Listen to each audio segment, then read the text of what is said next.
Ruth గ్రంథము 1వ అధ్యాయము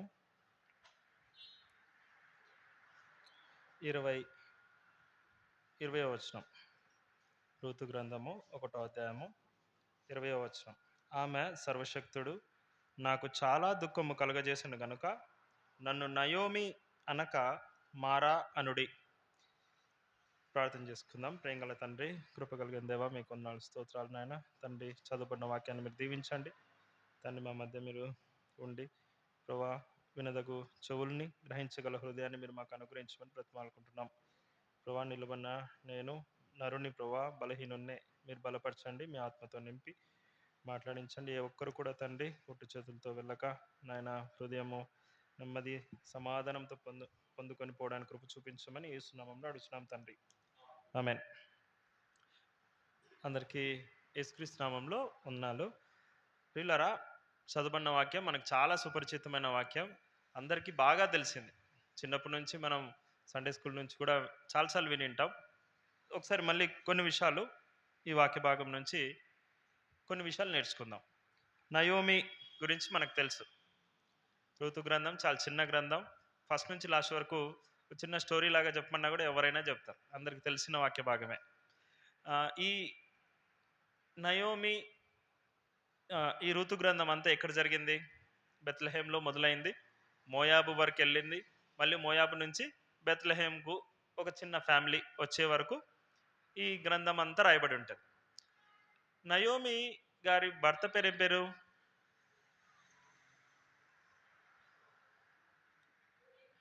ఎలీమెలెకు. ఓకే, సో ఏలి అంటే ఏంటి? ఏలియా, ఎలియాజర్, ఎలీమెలెకు. ఏలి అని ఎప్పుడు వచ్చినా హెబ్రూ భాషలో అర్థం ఏంద్రా అంటే యెహోవా. ఏలి అంటే యెహోవా, మెలెకు అంటే నా రాజు, యెహోవాయే నా రాజు. ఏలియా అంటే ఏలి అంటే యెహోవా, ఏలియా అంటే యెహోవాయే నా దేవుడు అని అర్థం. ఓకే, సరే, 4 ముక్కల్లో ఈ చిన్న ఇంట్రొడక్షన్ ఇస్తా. ఋతు గ్రంథంలో ఒక చిన్న ఫ్యామిలీ ఉంటుంది. చిన్న ఫ్యామిలీ, చింతలేని ఫ్యామిలీ. మొత్తం నలుగురు వ్యక్తులు ఉంటారు. ఒకటి ఎలిమెలెకు, ఎలిమెలెక్ గారి భార్య అయినటువంటి నయోమి. వీళ్ళిద్దరికి ఇద్దరు చక్కటి కుమారులు దేవుడు అనుగ్రహించినాడు. ఈ నలుగురే. వీళ్ళు ఎక్కడున్నారు? బెత్లెహేంలో ఉండేవాళ్ళు. బెత్లెహేం అంటే ఏంటి? ఏంటి బెత్లెహేంకి అర్థము? రొట్టెల ఇల్లు. ఎప్పుడు రొట్టెల ఇల్లు అంటారు అంటే బెత్లెహేములో పుష్కలంగా రొట్టెలు ఉంటాయి. దేవుడు సమృద్ధిగా ఇచ్చినాడు. సమృద్ధిగా, తృప్తికరంగా అక్కడున్న వాళ్ళందరూ ఉండారు అని ఆ ఊరికి ఏ పేరు పెట్టినారు? రొట్టెల ఇల్లు అని పెట్టినారు. రొట్టెల ఇల్లు. ఆంధ్రప్రదేశ్ని ఏమంటారు? రైస్ బౌల్ ఆఫ్ ఇండియా అంటారు. ఎందుకు? ఇక్కడ వరి విస్తారంగా పండించి మన రాష్ట్రానికి సరిపడమే కాక వేరే రాష్ట్రాలు కూడా మనం ఎగుమతి చేస్తున్నాం. కాబట్టి ఆంధ్రప్రదేశ్ని ఏమంటారు ఇండియాలో? Rice bowl of India. మరి ఆంధ్రప్రదేశ్లో మళ్ళీ ఇంకో జిల్లా ఉంది, తూర్పుగోదావరి జిల్లా. దాన్ని ఏమంటారు అంటే రైస్ బౌల్ ఆఫ్ ఆంధ్ర అంటారు. అక్కడ విస్తారంగా ఆ ఊరంతా వరి సాగు జరుగుతూ ఉంటుంది. ఎందుకు మనల్ని రైస్ బౌల్ ఆఫ్ ఇండియా అంటారు అంటే మన దగ్గర వరి ఎక్కువ ఉంది కాబట్టి. ఎందుకు బెత్లెహేము రొట్టెల ఇల్లుగా మారింది అంటే, రొట్టెల ఇల్లుగా పిలువబడతా ఉంది అంటే వాళ్ళకు పుష్కలంగా, సమృద్ధిగా, తిండికి కొరత లేకుండా ఉన్న పట్టణం. అటువంటి మంచి పట్టణంలో, అటువంటి పుష్కలంగా ఏ ఇబ్బంది లేకుండా ఉన్న పట్టణంలో, దేవుడు దీవించిన పట్టణంలో వీళ్ళు ఉండారు. అయితే ఒకానొక సమయం వచ్చింది. ఆ సమయంలో ఆ ఊరిలో రొట్టెలు కరువైనాయి. కరువు వచ్చింది. కరువు అంటే తిండి ఇబ్బంది పడే రోజులు వచ్చినాయి. ఎప్పుడైతే ఇబ్బందికర పరిస్థితులు వచ్చినాయో వెంటనే ఆ బెత్లెహేంలో ఎంతమంది ఎలాంటి నిర్ణయాలు తీసుకున్నారో తెలియదు, కానీ నయోమి వారి కుటుంబం, ఎలీమెలెక్ గారి కుటుంబం ఏం చేసినారు అంటే వెంటనే పక్క చూపులు చూసినారు. పక్కనే ఒక ఊరుంది. దాని పక్కనే ఎక్కడ ఉంటుందంటే ఎర్ర సముద్రం, మృత సముద్రం. దానికి తూర్పు వైపుగా మోయాబి అని ఒక దేశం ఉండేది. ఏ దేశం అండి? ఎవరు వీళ్ళు? మోయాబు దేశంలో ఎవరుంటారు? మోయాబీలు ఉంటారు. అసలు మోయాబీలు ఎవరు? సిస్టర్ ఫాస్ట్గా చెప్పేస్తాను. మోయాబీలు ఎవర్రా అంటే లోతుకు పుట్టిన పిల్లలు. లోతు మొదటి కుమార్తెకి లోతుకు పుట్టిన ఒక అక్రమ సంతానమే మోయాబీలు. లోతు యొక్క రెండో కుమార్తెకు పుట్టిన అక్రమ సంతానమే అమ్మోనీయులు. ఓకే, ఇది ఆదికాండంలో మనం చక్కగా నేర్చుకోవచ్చు ఈ విషయాలు.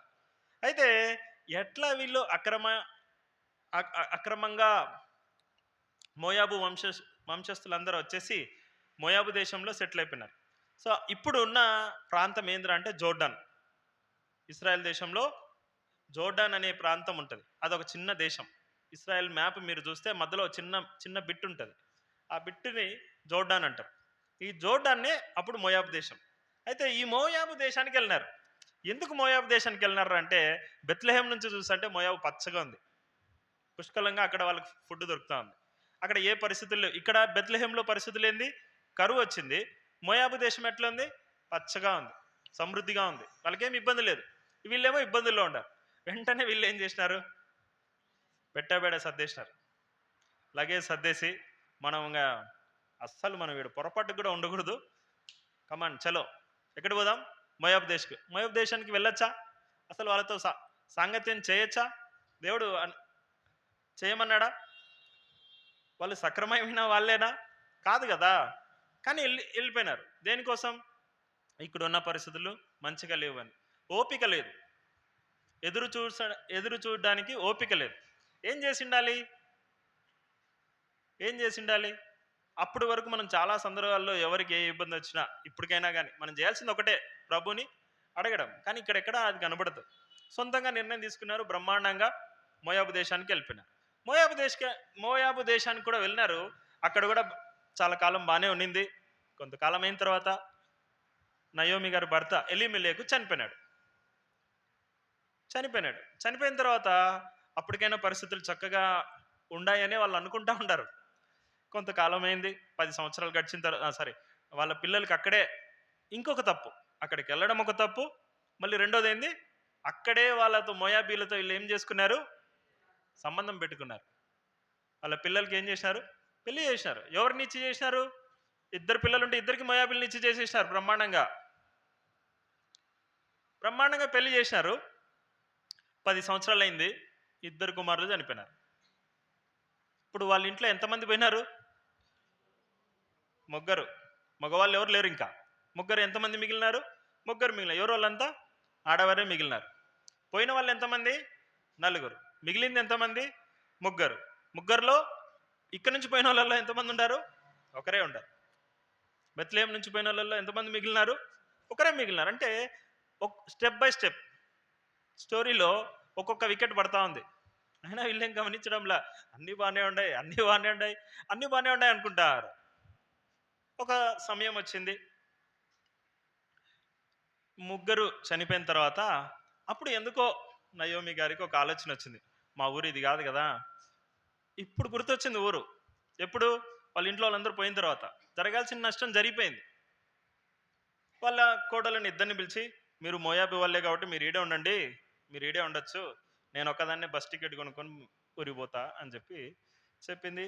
తర్వాత మనకు తెలుసు, రూతు ఏమో తనతోనే ఉంటా, నీ దేవుడే నా దేవుడు, నీ ఇల్లే నా ఇల్లు, నీతోనే ఉంటా అని చెప్పేసి ఇద్దరు బయలుదేరినారు. ఇంకొక కోడలేమో వెళ్ళిపోయింది.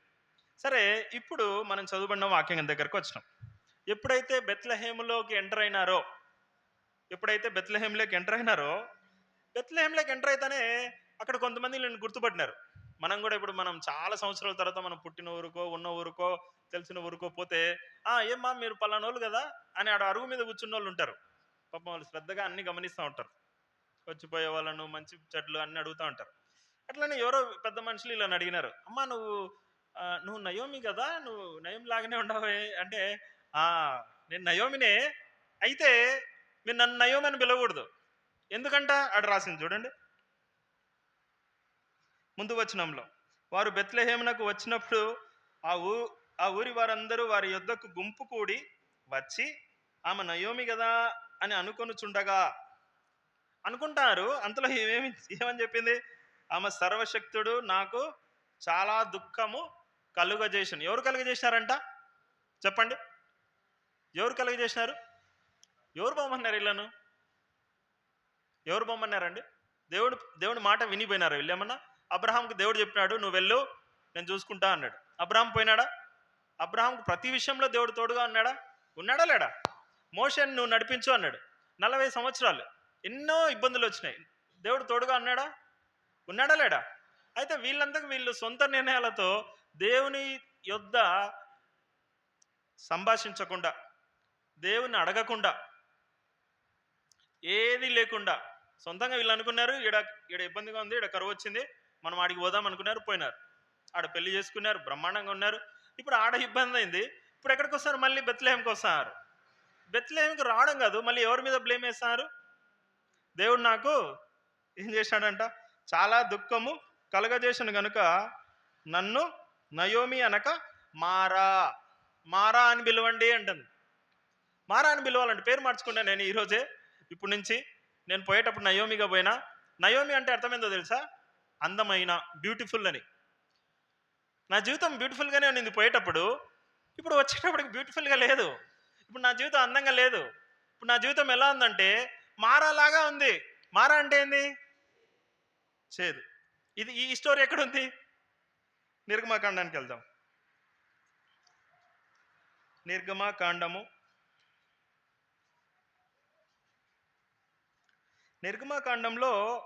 1వ అధ్యాయం నుంచి 15వ అధ్యాయం 21వ వచనం వరకు ఏముంటుందంటే మరి ప్రయాణం ఉంటుంది. ఐగుప్తు నుంచి ప్రయాణం. తర్వాత 15వ అధ్యాయం 22వ వచనం నుంచి 18వ అధ్యాయం వరకు ఎర్ర సముద్రం, దాని ముందు తర్వాత పరిస్థితులన్నీ ఉంటాయి. అట్లా 19వ అధ్యాయం 24వ వచనం నుంచి 24వ అధ్యాయం వరకు ధర్మశాస్త్రం, మోషే ధర్మశాస్త్రం తీసుకురావడం, దాని సంగతులన్నీ అక్కడ చక్కగా వివరించబడి ఉంటాయి. అట్లనే 25వ అధ్యాయం నుంచి 45వ వచనం వరకు ప్రత్యక్ష గుడారం, ఆరాధన క్రమము, ఇవన్నీ అక్కడ వివరించబడి ఉంటాయి. ఇప్పుడు మారా దగ్గరికి వెళ్ళాలంటే నిర్గమాకాండము 15వ అధ్యాయము,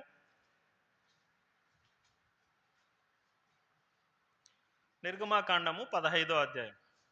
ఈ 15వ అధ్యాయానికి మళ్ళీ ప్రత్యేకత ఉంది. ఏంటిది 15వ అధ్యాయము? మోషే కీర్తన. ఈ 15వ అధ్యాయం ఒక కీర్తన, మోషే రాసినటువంటి మొట్టమొదటి కీర్తన. నిర్గమాకాండంలో ఉంది. ద్వితీయోపదేశ కాండంలో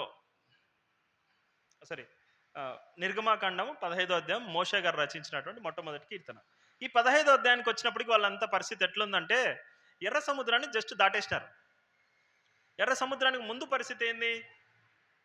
ఐగుప్తు దేశంలో బానిసలుగా ఉన్న వీళ్ళు మోషే వచ్చి విడిపించినాడు. ఎట్లా విడిపించినాడు? 10 ఏమొచ్చినాయి? 10 రోగాలు వచ్చినాయి. ఎట్లా వచ్చినాయి? ఎప్పుడన్నా చూసారా? అన్ని కప్పలు రావడం, అన్ని మిడతలు రావడం, నీరు అట్లా మారిపోవడం, చీకటి అయిపోవడం, ఇట్లాంటివి ఎప్పుడు చూడలే.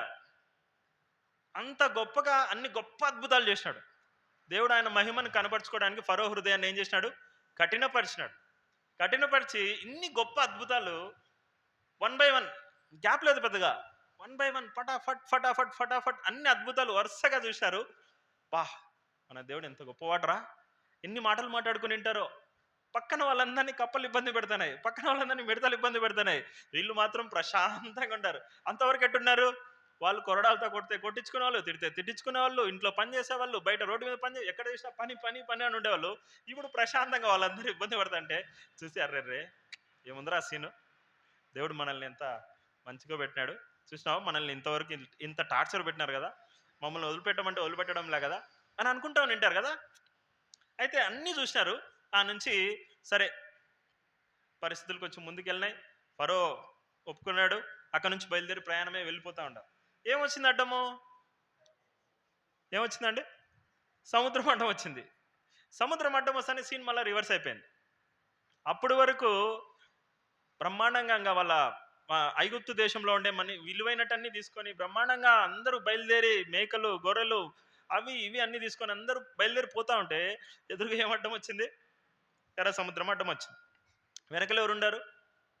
వాళ్ళకి మళ్ళీ మనసు మార్చుకున్నాడు ఫరో. అర్రెర్రెర్రే 10 కదా వచ్చింది, కొంచెం తట్టుకున్నాం కదా, అయినా వదలకూడదురా వీళ్ళను, మళ్ళీ మనం బానిసలుగా తెచ్చుకోవాల్సిందే అని మళ్ళీ వాళ్ళు వెంటబడినాడు.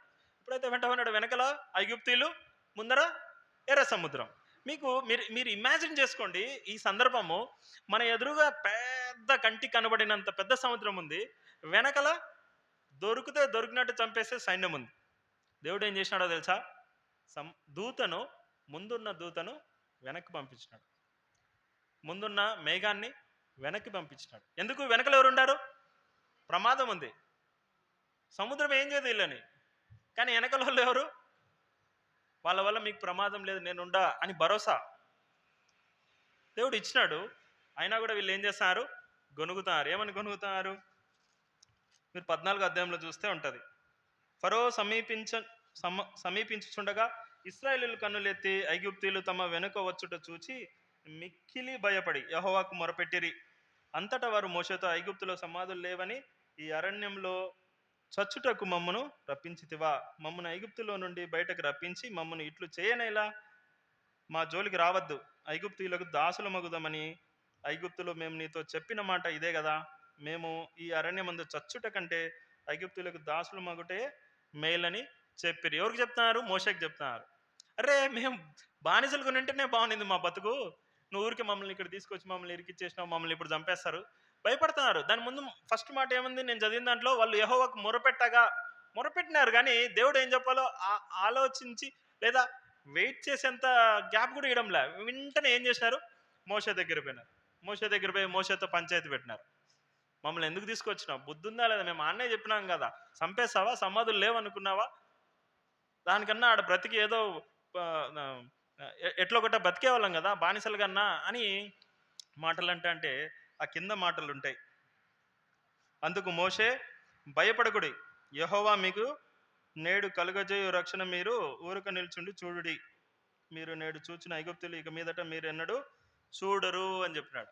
మీరు ఊరికే గమ్మ ఉండండి, మీ పని మీరు ఏం చేయాల్సిన అవసరంలే. మీరు అక్కడేమి ఐగుప్తులు యుద్ధం చేసి ఇక్కడికి రాలా, మీరు ఐగుప్తులో వాళ్ళకి ఏదో డబ్బులు చెల్లించి లంచాలు ఇచ్చి ఇక్కడికి రాలా. దేవుడు మిమ్మల్ని విడిపించినాడు, దేవుడు మిమ్మల్ని పాలు తేనెలు ప్రవహించే దేశానికి తీసుకెళ్తాడు, ఆయన తీసుకెళ్తాడు, ఆయనది బాధ్యత. మీరు ఎందుకు టెన్షన్ పడదు, మీరు ఊరికే నిల్చోండి చూడండి అని చెప్పినాడు. సరే, అట్లా దేవుడు ఆ ఎర్ర సముద్రాన్ని రెండుగా చీల్చినారు. రెండుగా చీలిస్తే ఆ మధ్యలో ఆరిన నేల మీద ఐగుప్తీయులు అలా నడుచుకుంటూ అవతలకి వచ్చేసినారు. అప్పుడు ఆ సముద్రంలో నీళ్ళంట గోడలాగా నిలబడినాయంట. అసలు మనము ఇప్పుడు ఊహించుకోవడానికి కూడా అది మన ఊహకు అందదు. అట్లాంటి సందర్భం అది. సముద్రం ఏంది, ఆరిపోవడం ఏంది, రెండుగా అవ్వడం ఏంది, గోడలాగా నిలబడడం ఏంది, మనం అలా నడుచుకుంటూ వెళ్ళడం ఏంది, మన వెనకలే మన శత్రువులు రావడం ఏంది, వాళ్ళు వచ్చి మధ్యలోకి వస్తానే వీళ్ళు ఎప్పుడైతే సముద్రాన్ని దాటేస్తారో సముద్రంలో వాళ్ళల్లో ఒక్కడు కూడా మిగలకుండా, 14 అధ్యాయం చదవండి మీకు ఉంటుంది, ఒక్కరు కూడా మిగలకుండా సముద్రం వాళ్ళని ఏం చేసింది? ముంచేసి చంపేసింది. ఇప్పుడు మొదలైంది ఈ పాట. ఎర్ర సముద్రానికి ముందు సీన్ ఏంది? సనిగినారు, గొనిగినారు, మోషేతో వాగ్వాదం చేసినారు, అన్నీ అయిపోయినాయి. సముద్రం దాటితేనే మళ్ళీ ఏం చేసినారు? పాట పాడుతున్నారు.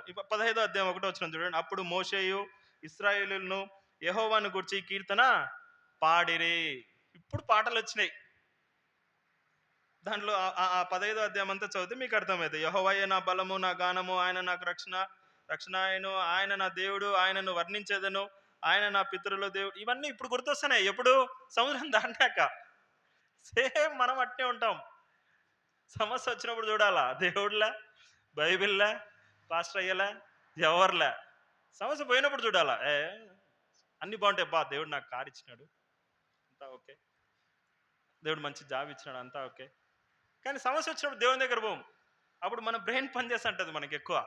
మనం ఆలోచిస్తూ ఉంటాం, మన ఆలోచన రన్ అవుతుంటే. నయోమి ఎట్లయితే నయోమి ఎలిమెలెకు ఎట్లయితే వాళ్ళు సొంతంగా ఆలోచించుకుని వాళ్ళు సొంత ఆలోచనలు చొప్పున పోయినారో ఎవరికి నష్టమైంది?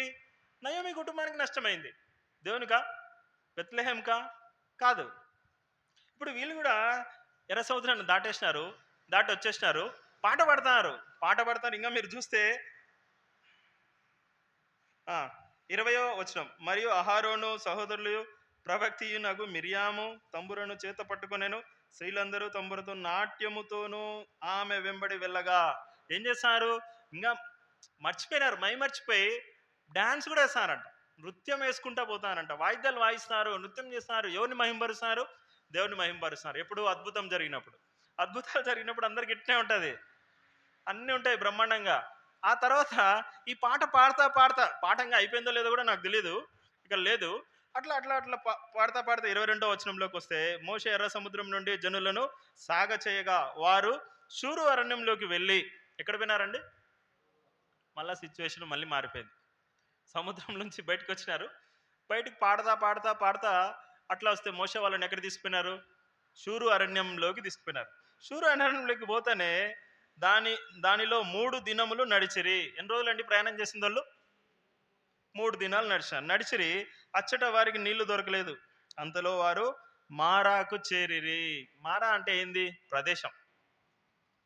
వాళ్ళు ఆ షూరు ఎడారిలో, ఆ షూరు అనే అరణ్యంలో ఎక్కడికి పోయినారా అంటే మారా అనే ప్రాంతానికి వచ్చినారు. అప్పుడు కూడా వాళ్ళకేం అర్థం కావడంలే. దాహం వేస్తుంది, దాహం వేస్తుంది, దాహం వేస్తుంది అనుకుంటారు. దాహం వేస్తా అంటే ఇప్పుడు మళ్ళీ మొదలు పెట్టినారు వీళ్ళు. ఏమని?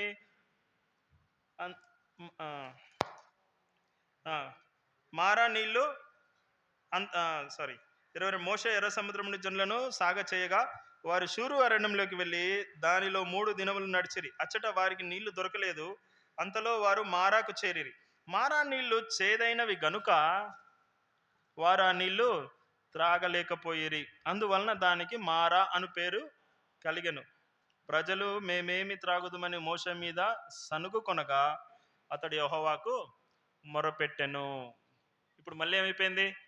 స్తుతి పాట కాస్త సనుగు పాట అయిపోయింది. పాట మానడంలో ఏదో ఒకటి, పాటను మాత్రం కంటిన్యూ చేస్తున్నారు కదా. ఎర్ర సముద్రాన్ని చూసినారు.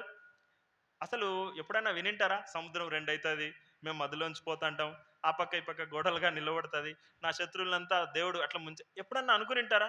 400 సంవత్సరాలు వాళ్ళు అక్కడ బానిసలుగా బతికినారు. కనీ విని ఎరగని రీతిలో దేవుడు గొప్పగా వారందరిని అలా నడిపించుకు తీసుకుపోతా ఉంటే, వాళ్ళు మాత్రం మాటి మాటికి సనిగే గుణంతో ఉండారు. మాటి మాటికి ఎక్కువ టైం కూడా పట్టడంలా. సముద్రం దాటినారు, పాట మొదలు పెట్టినారు. ఆ నుంచి 3 రోజులే జస్ట్ గ్యాప్ అంతే. 3వ రోజుకంతా మళ్ళీ మొదలు పెట్టినారు. ఏం పాట? ఈసారి సనిగే పాట. ఏమని? మాకు నీళ్లు లేవు, మమ్మల్ని చంపేస్తాము మళ్ళీ, ఇదే పాట. ఆడేదో కొంచెం నీళ్లు కనపడినాయి. సరే నీళ్లు, ఏందబ్బా ఈ నీళ్ళు అని చూస్తే అవన్నీ ఎట్లుండాయి? చేదుగా ఉండాయి. అందుకే ఆ ఊరికి ఏం పేరు వచ్చింది? మారా అని. ఆ ఊరి పేరే మారా పెట్టేశారు. అర్థమైందా? సో మారా నీళ్ళు చేదుగా ఉంటే తాగడానికి వాళ్ళకి పనికిరావడంలా. వాళ్ళందరూ మోషే దగ్గరికి వెళ్ళి సనుగితే మోషే ఏం చేసినాడు? యెహోవాకు మొరపెట్టగా ఏం చేసినారు అప్పుడు? మోషే మీద సనుగు కొనగా అతడు యెహోవాకు మొరపెట్టెను. అంతటా యెహోవా అతనికి ఒక చెట్టును చూపెను. అది ఆ నీళ్ళలో వేసిన తరువాత నీళ్లు మధురములాయను. ఇప్పుడు చూడండి, మోషే ఎర్ర సముద్రం ఎదురుగా ఉంటే ఎవరికి మొదలుపెట్టినాడు? యెహోవాకు మొరపెట్టినాడు.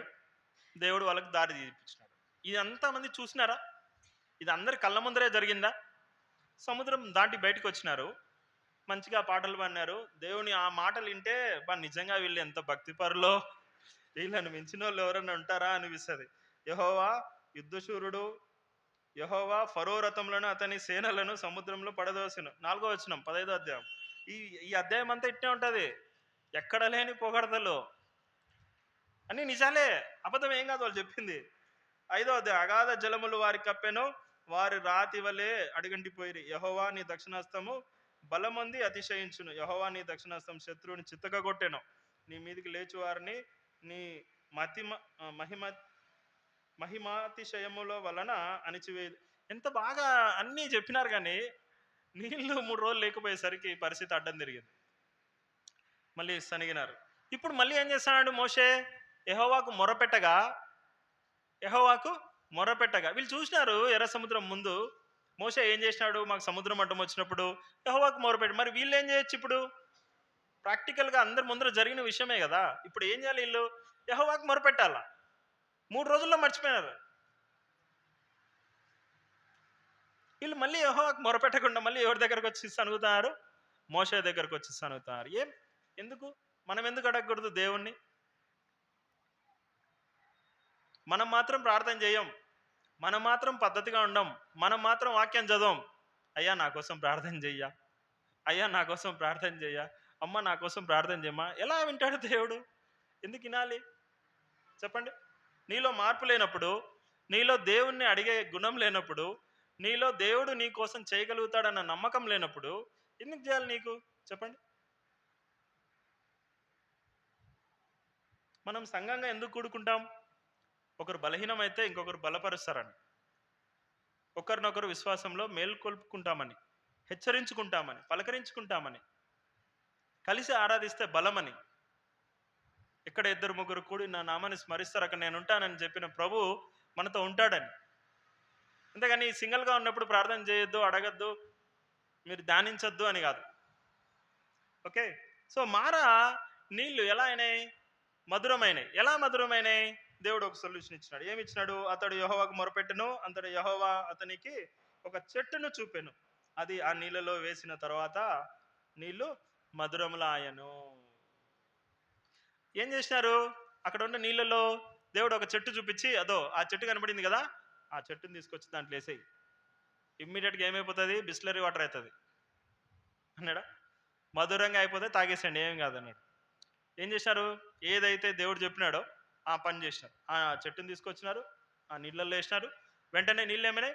మధురంగా అయినాయి. మామూలు నీళ్ళుగా కూడా కాదు, చాలా మధురంగా అయినాయి. అంత మధురమైన నీటిని వాళ్ళు ఆస్వాదించగలిగినారు. దేవుడు వారికి ఇచ్చినాడు. వాళ్ళు సనుగుతున్నప్పటికీ, గొనుగుతున్నప్పటికీ, మోషే మొరపెట్టిన ప్రతిసారి చాలాసార్లు మోషే ఈ 40 సంవత్సరాల్లో ఇశ్రాయేలీయుల తరపున మొరపెట్టుకున్నాడు. దేవుడు ఆలకించినాడు, సమాధానం ఇచ్చినాడు. ఆ మొరను ఆయన వెంటనే తీర్చినవాడుగా మనకు బైబిల్లో కనబడతా ఉంది. పిల్లరా, మారాను మధురంగా మార్చినాడు. ఇంకా మన జీవితాల్లో ఆ కొమ్మ రాలేదేమో, ఆ చెట్టు మనలో లేదేమో ఒకసారి పరీక్షించుకుంటే మనలో కూడా కొన్ని రకాల మారాలు ఉన్నాయి. మారా అంటే ఏందన్నా? ఏమన్నా గట్టి చెప్పాలి. చేదు. చేదు ఇష్టమా ఎవరికైనా? చేదు ఇష్టమా? స్వీట్స్ ఇష్టం కదా. ఎవరైనా స్వీట్స్ ఇష్టపడతారు. నేను వేపాకేసి మీకోసం మంచి పకోడా చేస్తా అంటే ఎవరైనా తింటారా? లేదు కదా. వేపాకేసి నీకోసం చట్నీ చేస్తా అంటే నాకు దోశలేకే అంటారా? లేదు కదా. ఎక్కడ వినము, ఎక్కడ చూడము, మనం తినము. ఎందుకు? ఎవడు ఇష్టపడ్డు. కనీసం 10లో ఒకడన్నా ఇష్టపడితే అవునులే అనుకోవచ్చు. ప్రపంచంలో ఎవడికి చేదు ఇష్టం ఉండదు. కానీ చేదును మనం కలిగి ఉంటామంట. చూద్దాం బైబిల్లో.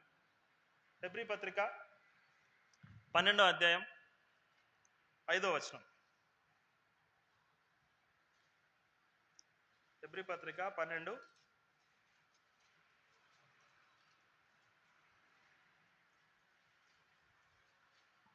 కాబట్టి వడలిన చేతులను సడలిన మోకాలను బలపరచుడి. సరే 12:5. నా కుమారుడా, ప్రభువు చేయు శిక్షను తృణీకరింపకము, ఆయన నిన్ను గద్దించినప్పుడు విసుకకము. ప్రభువు తాను ప్రేమించు ఆయనకి శిక్షించి తాను స్వీకరించు ప్రతి కుమారుని దండించును. కుమారుని శిక్షించి తాను స్వీకరించు ప్రతి కుమారుని దండించును అని కుమారులతో సంభాషించినట్లు మీతో సంభాషించుచు ఆయన హెచ్చరికను మరచితిరి. శిక్షాఫలం పొందుటగా మీరు సహించుచున్నారు. హెబ్రీ పత్రిక చదవండి.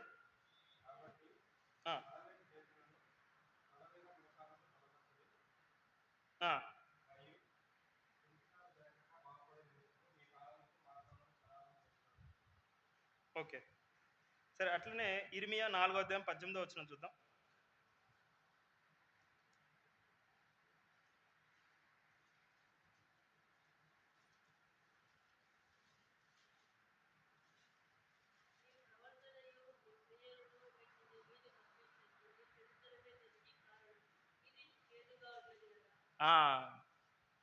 ఎట్లా సిస్టర్ ఒకసారి గట్టిగా చదవండి. ప్రవర్తనయు క్రియలను చెడుతనము దేనికి కారణము? ఇర్మియా ప్రవక్త చెప్తున్నాడు. మీ పరిస్థితికి మీ చెడుతనమే కారణం. ఆ చెడుతనం అనేది ఏంది?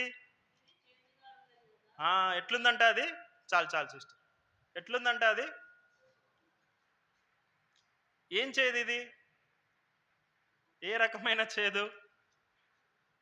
చెడుతనం అనే చదివినారు కదా, ఇర్మియా 4:18. నీ ప్రవర్తనయో నీ క్రియలు వీటిని నీ మీదికి రప్పించదను, నీ చెడుతనమే దీనికి కారణము. ఇది చేదుగానే ఉన్నది కదా, నీ హృదయము నంటుచున్నది కదా. ఈ చెడుతనం అనేది చేదుగా ఉండే గుణం, కానీ అది ఎక్కడుందంట? నీ హృదయానికి దగ్గరగా ఉంది. మన హృదయం దేంతో నిండిపోయిందంట? చెడుతనము అనే చేదుతో నిండిపోయింది. ప్రభు ఇష్టపడతాడా? చేదును మీరు ఇష్టపడతారా? ఇష్టపడరు. ప్రభు ఇష్టపడతాడా? ఏ చేదు ఇది? ఒకవేళ ఆ నీటిలో, మారా ప్రాంతంలో ఉండే నీటి లాంటి చేదు అనుకోండి, ఏదో కొమ్మనో అక్కడ వేసినట్టు ఏదో చేసి చేయొచ్చు. కానీ నీలో నాలో ఉండే చేదుని ఎవరు తీయాలి? ఎవరు తీయాలి? ఒకటి, నీకై నువ్వు, ప్రభా నాలో చెడుతనం అనే చేదు ఉంది, ప్రభా దాన్ని నా నుంచి తొలగించండి, నా వల్ల అవ్వట్లేదు, దాన్ని తొలగించండి అని నువ్వు అడగాలి. లేదా ఆప్షన్ 2, ప్రభు చేయాలి. రెండే ఆప్షన్స్. రెండోది చేయాలన్నా మళ్ళీ మనం ఎవరి దగ్గర పోవాలి? ప్రభు దగ్గరికే పోవాలి.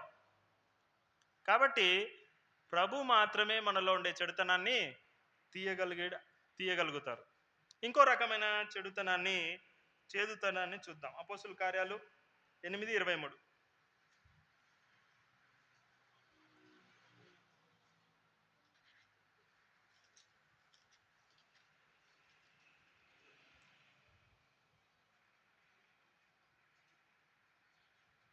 నీవు ఘోర దుష్టత్వములోను దుర్నీతి బంధకములలోనూ ఉన్నట్టు నాకు కనబడుచున్నదని చెప్పాను. అందుకు సీమోను, మీరు చెప్పిన వాటిలో ఏది నీ మీదకి రాకుండా మీరే నా కొరకు ప్రభువును వేడుకొనమని చెప్పాను. అపోస్తుల కార్యాలు 8:23 ఏముందంట? మనలో ఘోరమైన దుష్టత్వం. ఘోరమైన దుష్టత్వం ఎవరిలో ఉంది? ఎవరిలో ఉందండి? ఎక్కడుంటుంది దుష్టత్వం? టేబుల్లో, మైక్లో అట్లుంటుంది ఎక్కడన్నా? మనలో ఉంది. ఆ దుష్టత్వము మనల్ని ఎలా చేస్తుంది అంటే చేదుగా చేస్తుంది.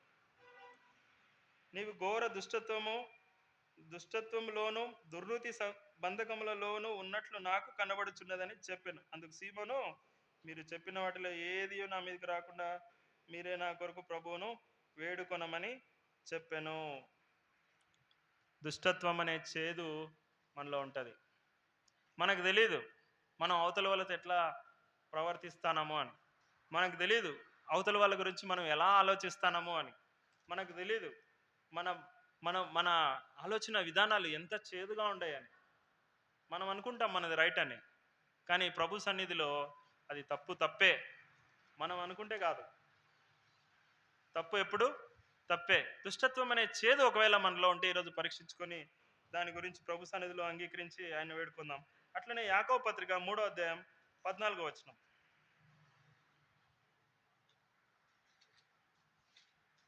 3:14.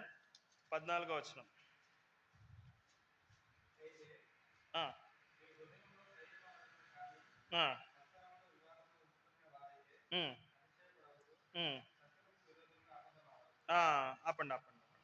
3:14. అయితే మీ హృదయములలో సహింప నలివి కాని మత్సరమును వివాదమును ఉంచుకుని వారైతే అతిశయపడద్దు, సత్యమునకు విరోధంగా అబద్ధమాడద్దు. కింద చూడండి, ఫుట్ నోట్లో ఏముంది? సహింప నలివి కాని అనే దగ్గర 5 అని ఉందా? ఫుట్ నోట్లో ఏముంది? చేదని ఉంది. ఇదొక రకమైన చేదు. ఇదేం చేదు? మనకు షుగర్లో 2 ఉంటాయి. షుగర్ పేషెంట్లకు ఒక స్వీట్ ఉంటుంది బేకరీలో. మా షుగర్ లేని వాళ్ళకి ఒక స్వీట్ ఉంటుంది. షుగర్ ఫ్రీ స్వీట్స్ ఇవ్వండి అని అడుగుతారు. కానీ ఈడ చేదుగా లేని చేదు లేదంట. ఇక్కడ ఎలాంటి చేదు ఉందంటే, మీ హృదయములలో సహింప నలివి కానీ, ఇది సహింప నలివి కానీ మత్సరమును అంటే ఏంటంట? ఆ అలివి కానీ ఏమేమి ఉన్నాయంట? మత్సరమును వివాదమును ఉంచుకొనిన వారైతే. మత్సరము వివాదం. మత్సరం అంటే ఏంది? గాబరా పడ్డాం, టెన్షన్ అయిపోవడం, ఊరికి జస్ట్ మనకేదో చెప్పినారు గలిబిలి అయిపోవడం. అతి భయం, అతి జాగ్రత్త. నయోమి జీవితంలో చూసినాం, కరువు వచ్చింది నిజమే, ఏం ఊరంతా ఖాళీ చేసిపోయినారా? లేదు కదా. వీళ్ళు ఏమనుకున్నారు? అతి భయం, ఏమవుతుందో ఏమో, బెత్లెహేంలో కరువు వచ్చింది కదా, రొట్టెలు దొరకడం లేదు కదా, మోయాబు అందంగా ఉంది కదా, అక్కడ అన్నీ దొరుకుతున్నాయి కదా, అట్లా అనుకున్నారు. అందుకు ఏం చేశారు? అతి జాగ్రత్తగా ఉన్నారు, అతి తెలివి ప్రదర్శించినారు. ఇక్కడ నుంచి ఎక్కడికి పోయినారు? ఎంతమందిని కోల్పోయినారు? 3 పురుషులను వాళ్ళ కుటుంబంలో కోల్పోయినారు. తిండి కోసం పోయినారు. తిండి సంగతి ఏమో కానీ ఇంట్లో తిండి సంపాదించే పెద్దనే లేకుండా పోయినాడు. అదే వాళ్ళ పరిస్థితి. చాలాసార్లు మనం అదే చేస్తాం. మనం మన సొంత తెలివితేటలు, సొంత ఆలోచనలు, మనం పుట్టకముందే మన ఆలోచనలు ఎరిగిన దేవుడు ఆయన. మనం పుట్టకముందే మన గురించి సర్వము చేసిన దేవుడు. మనిషి ఎన్నో రోజు దేవుడు సృష్టించినాడు? ఎన్నో రోజు అండి? 7వ రోజా? చెప్పాలా? 6 గ్యారంటీనా? 6వ రోజు చేసినాడు. ఎందుకు 6వ రోజు చేసినాడు? ఎందుకు 1వ రోజు చేయలే? అన్నిటికన్నా ఎవరు ఇంపార్టెంట్ దేవుడికి? సృష్టి మనమా? చెప్పండి. మనుషులు దేవుడికి ఎక్కువ ప్రాధాన్యతనా, లేకుంటే ఈ సృష్టిలో ఉండేవా? ఎవరు ఎక్కువ ప్రాధాన్యత? మనుషులు. మరి ఎవరిని చేయాలి ఫస్ట్? ఇప్పుడు నా కొడుకు ఉన్నాడు, పక్కన ఇంకొకడు ఉన్నాడు, నా జోబులో 2 చాక్లెట్లు ఉంటాయి, నా ఎదురుగా 2 పిల్లలు ఉంటారు. నా ఫస్ట్ చాక్లెట్ ఎవరికి పోతుంది? నా చెయ్యి ఎవరికి పోతుంది? మా బాబుకి పోతుంది. నెక్స్ట్ ఎవరికి పోతుంది? ఇంకొకరికి పోతుంది. అయితే దేవుడు ఎందుకు 6వ రోజు మనిషిని చేసినాడు? 1వ రోజే మనిషిని చేసి చెప్పు బ్రదర్ యేసుదాస్, ఏం కావాలి చెప్పు, నీకు ఈ లోకంలో ఏమేం చేయమంటావు? ఆకాశాన్ని చేద్దాం అనుకుంటానా, నువ్వేమనుకుంటావు అని అడిగినాడా? సముద్రాన్ని చేద్దాం అనుకుంటానా, ఏదో ఒక రోజు ఎర్ర సముద్రం వస్తుంది చూసుకోండి, మళ్ళీ చేయమంటేనే చేస్తా లేకుంటే లే అన్నాడా? అనలే కదా. చెట్టు చేద్దాం అనుకుంటానా, వేప చెట్టు కొంచెం చేదుగా ఉంటుంది, చేయమంటావా వద్దంటావా అన్నాడా? అన్ని మ్యాంగోసే కావాలనా అని అడిగినాడా? ఎందుకో తెలుసా? దేవుడికి తెలుసు మనిషికి ఏం కావాలి. అందుకే భూమిని కలుగజేసినాడు, ఆకాశాన్ని కలుగజేసినాడు, రేయిని కలుగజేసినాడు, పగలు కలుగజేసినాడు. అన్ని కలుగజేసిన తర్వాత ఓకే, ఇప్పుడు మనిషికి ఏం కావాలో అన్నీ ఉన్నాయి, ఇబ్బంది లేదు, అన్నీ ఉన్నాయి, ఇప్పుడు ఇబ్బంది లేదని అప్పుడు దేవుడు మట్టిని తీసుకొని నరుణ్ణి చేసి నాసికారంధ్రాల ద్వారా ప్రాణం పోసినాడు. దేవుడు అడిగి చేసినాడా? చేసి మనల్ని అక్కడ పెట్టినాడా? ఇది దేవుని ప్రణాళిక. God know. దేవుడికి తెలుసు నీకేం కావాలి, నాకేం కావాలి. దేవుడికి తెలుసు నీకు ఎప్పుడు కావాలి, నాకు ఎప్పుడు కావాలని. దేవుడికి తెలుసు నీకు ఎలా అయ్యాలి, నాకు ఎలా అయ్యాలి అని. మనకు చాలా సందర్భాల్లో మీరు గుర్తు చేసుకోండి మీ జీవితంలో, అరే ఏంద్రా నా జీవితంలో ఇప్పటి వరకు జరిగిన ద వర్స్ట్ థింగ్ ఏంది, ఇంతవరకు నేను ఎదుర్కొన్న అతి భయంకరమైన పరిస్థితి ఏది, నేను ఎప్పుడు ఎక్కువ భయపడినా, ఎప్పుడు ఎక్కువ టెన్షన్ పడినా అంటే దాని తర్వాత దాని ముందో దేవుడు ఒక పాఠం నేర్పించింటాడు. మనం తెలుసుకోం. పాఠం తెలుసుకున్నామనుకోండి, మనలో ఉండే చేదును మనం తొలగించేస్తాం. అప్పుడు మారా ఉండదు, మధురమే ఉంటుంది. ఎప్పుడు మనం తెలుసుకోమో అప్పుడే మారా వస్తుంది. మారాలో ఉండాలా, మధురంగా ఉండాలా, నీ చేతిలోనే ఉంది. దేవుడు ఏ పరిస్థితినైనా మధురంగా మార్చగలిగిన దేవుడు. అయితే దానికి నువ్వు సిద్ధంగా ఉండవా? నీలో ఉన్న చేదును నువ్వు తీసుకోవడానికి ఫస్ట్ నువ్వు సిద్ధంగా ఉండవా? ఇప్పుడు మనం వాక్యం ద్వారా తెలుసుకున్నాం కొన్ని రకాల చేదులు. మరి ఈ చేదులు నీలో ఉంటే నువ్వు వాటిని తొలగించాలని దేవుడిని అడుగుతున్నావా? దేవుడిని అడిగితే కనుక ఆయన నీలో ఉన్న చెడుతనాన్ని, ఆ చేదుతనాన్ని తీసేసి ఆయన నన్ను మారా నుంచి మధురంగా మార్చడానికి సిద్ధంగా ఉన్నాడు. మళ్ళీ నయోమి తన పూర్వస్థితిని, నయోమి అంటే ఏమని చెప్పుకున్నాం? బ్యూటిఫుల్, అందమైన అని చెప్పుకున్నాం. మళ్ళీ పూర్వపు స్థితిని, అందమైన తన జీవితాన్ని తను పొందుకోగలిగింది బెత్లెహేంకి వచ్చిన తర్వాత కదా. ఆ వంశం నుంచే యేసుక్రీస్తు ప్రభు కూడా వచ్చినాడు. అంత గొప్ప ధన్యత రూతు సంపాదించుకునింది, నయోమి కోడలు. అంతేనా? ఇంత గొప్ప భాగ్యాన్ని ఎప్పుడు వాళ్ళు పొందుకున్నారు? ఎప్పుడైతే మోయాబు నుంచి మళ్ళీ తిరిగి ఎక్కడికి వచ్చినప్పుడు? బెత్లెహేంకి వచ్చినప్పుడు. మారా మధురంగా ఎప్పుడు మారింది? మోషే మొరపెట్టినప్పుడు. మోషే మొరపెట్టకుండా నింటే ఆ నీళ్లు మధురంగా అయ్యేవా? చూద్దాం. అసలు మన జీవితంలో మనం ఎలాంటి సహాయాన్ని పొందుకోవాలి అని కీర్తనలు 80వ అధ్యాయం 15వ వచనం ఈ ఒక్క మాట చదివి మనం ముగించుకుందాం. కీర్తనలు 80వ